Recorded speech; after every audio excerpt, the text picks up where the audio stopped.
La ilaha illallah Muhammadur Rasulullah. Ya Allah, ya Rahman, ya Rahim, ya Jalali wal Ikram. Insyaallah. Inna lillahi wa inna ilaihi raji'un. Segala yang berasal dari Allah kembali juga kepada Allah. Masya Allah. Segala yang berasal dari Allah kembali juga kepada Allah. Segala yang berasal dari Allah kembali juga kepada Allah. Allahu Akbar. Walillahilhamd. La ilaha illallah Muhammadur Rasulullah sallallahu alaihi wasallam. La haula wa la quwwata illa billahil aliyyil azim. Insyaallah. Mari kita bersyukur kepada Allah Subhanahu wa taala, karena Allah Maha Baik, Maha Agung dan Maha Bijaksana. Maha yang menciptakan langit dan bumi dan di antara keduanya. Pandai-pandainya kita selama masih hidup menikmati hidup ini. Pandai-pandainya kita mensyukur. Pandai-pandainya kita mensyukuri, ya Allah, ya Allah. Mari kita mengucapkan rasa terima kasih kita kepada Allah yang Maha Baik. Masya Allah. La ilaha illallah Muhammadur Rasulullah sallallahu alaihi wasallam. Sudah banyak diberikan oleh Allah kepada kita. Sudah banyak sekali. Kita minta rezeki dikasih, kita minta harta dikasih, kita minta apapun dikasih. Apapun yang kita mengeluh tengah malam, pagi, siang, petang, kita minta Allah kasih. Tidak hari ini, mungkin besok, tidak besok, mungkin lusa. Ada jadwal dan kalendernya Allah akan kasih setiap permintaan kita. Oleh karenanya sebagai hamba Allah yang harus tahu diri dan merasa berterima kasih kepada Allah. Memang kita belajar pelan-pelan. Awalnya kita merasa bahwa kita punya barang, tetapi lama-kelamaan kita harus merasa bahwa kita tidak memiliki apa-apa. Karena kita meninggalkan dunia nanti kita tidak membawa apa-apa. Hanya karena penghargaan atas jasad ini saja, memiliki adab akhlak sopan santun saja, maka kita ditutupi dengan kain kafan. Kalau tidak, kita seperti datangnya kita dari alam rahim ibu kita, telanjang kita, tidak memiliki apa-apa. Masya Allah. Sepanjang kita hidup di atas muka bumi ciptaannya ini, kita harus pandai mensyukur, rasa terima kasih karena indera zahir yang dimiliki oleh kita ini, tangan, kaki, mata, hidung, mulut, tidak diberi cobaan atau ujian berupa cacat. Seandainya cacat, kita tidak mampu berjalan. Seandainya cacat, kita tidak mampu menggerakkan kedua tangan. Seandainya cacat, mata kita akan menjadi buta dan tidak mampu melihatnya. Seandainya cacat, kita punya mulut tidak bisa berbicara karena bisu. Seandainya cacat, kita akan menjadi hamba Allah yang terkurung di dalam kamar karena tulang kita dikasih mati alias stroke namanya. Karena cacat, kita hanya menatap hampa, dan karena cacat itu pula kita akan mengingat Allah Subhanahu wa taala. Karena kita manusia ini sudah menjadi makanan empuk, sudah menjadi tradisi dan kebiasaan bahwa ketika mengalami kesusahan, mengalami kerugian, mengalami kebangkrutan, mengalami penderitaan, mengalami rasa sakit dan penyakit tertimpa, baru kita mulai sadar bahwa oh, ternyata saya ini manusia yang lemah. Ternyata saya ada Tuhanku bernama Allah. Ternyata sakit ini jangan sampai saya sudah mau mati.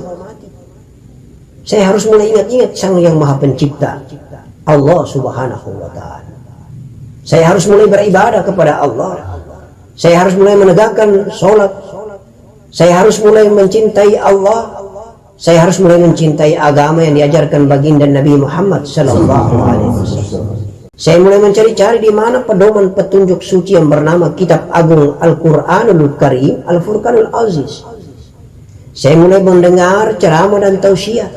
Saya mulai mau mendengar nasihat-nasihat dan petuah-petuah agama. Harus ditegur dulu dengan sakit dan penyakit, baru kita mulai sadar. Padahal kita ini hidup sementara. Hidup sementara. Apa yang kita mau bawa ketika kita mati nanti?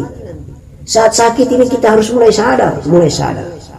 Apakah selama hidupku selagi aku masih sehat itu banyak amal baikku atau banyak amal buruk? Banyak kebaikan yang saya lakukan yang membuat senang orang lain, yang bermanfaat untuk orang lain kah?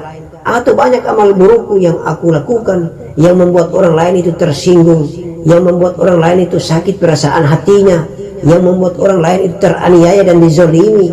Masya Allah, mari kita pikir baik-baik selama kita masih sehat.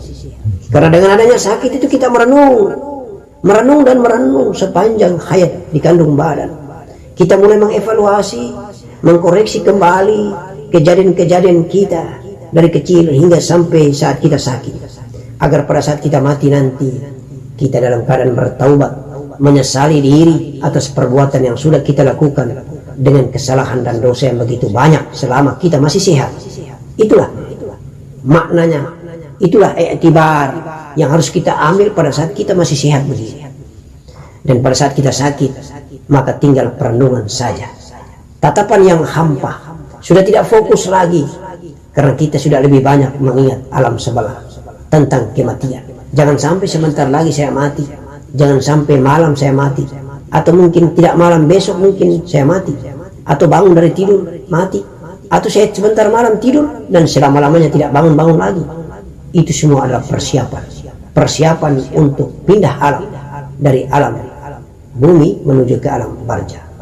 Masya Allah, mari kita mensyukuri apa yang diberikan ini. Semua yang diberikan ini hanya sekedar kesenangan sementara saja.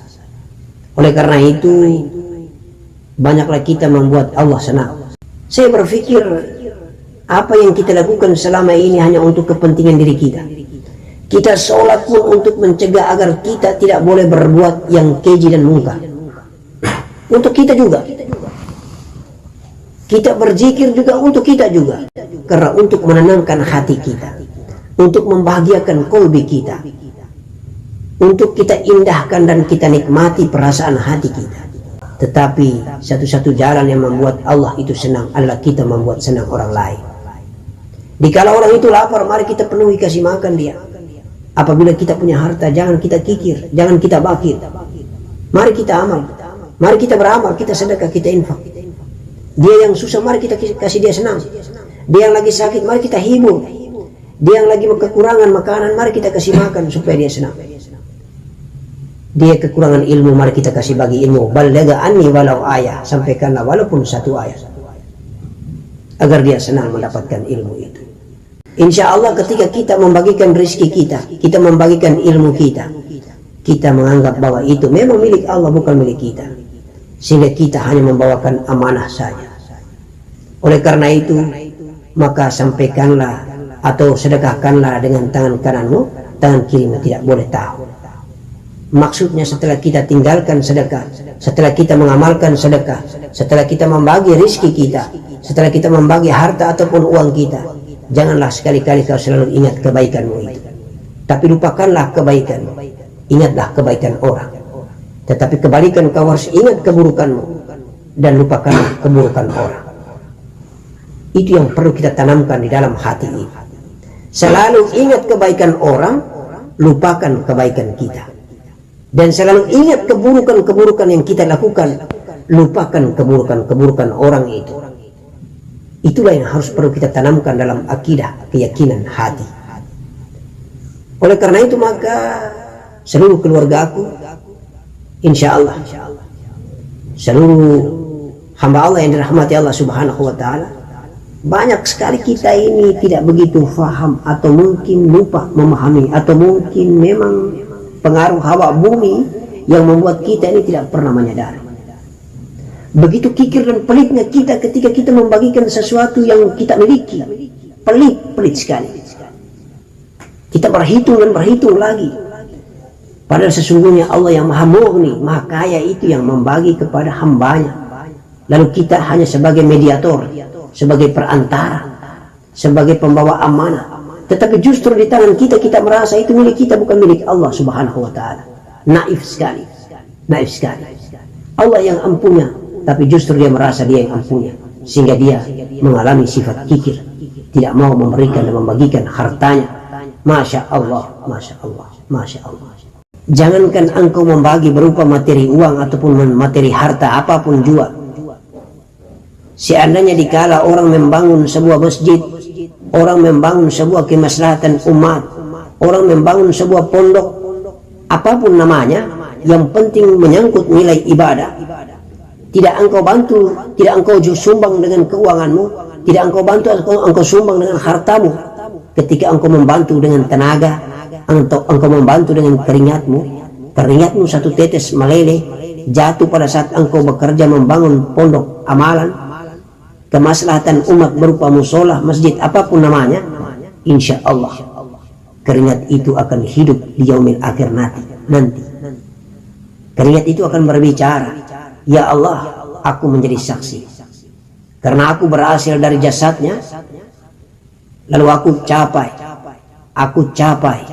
mencapai kenikmatan luar biasa ketika aku jatuh di bumi. Aku dijatuhkan di bumi. Mengapa?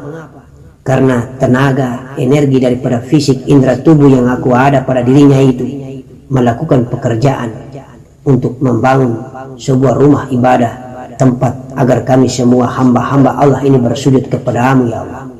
Semua akan menjadi saksi, apapun namanya. Tenaga kita, pikiran kita menjadi saksi, harta yang kita sumbangkan akan menjadi saksi. Dan setelah kita menyumbangkan, tidak boleh lagi kita ingat bahwa pernah kita menyumbang ini. Karena aku maka kau jadi baik, karena aku maka kau jadi begini, karena ilmuku maka kau jadi begini. Tidak, lupakanlah itu. Matikanlah rasa takabur dan rasa ria itu. Matikanlah rasa untuk mengingat-ingat setelah apa yang sudah kau berikan. Allahu Akbar. Insya Allah semuanya itu adalah Allah yang ampunya.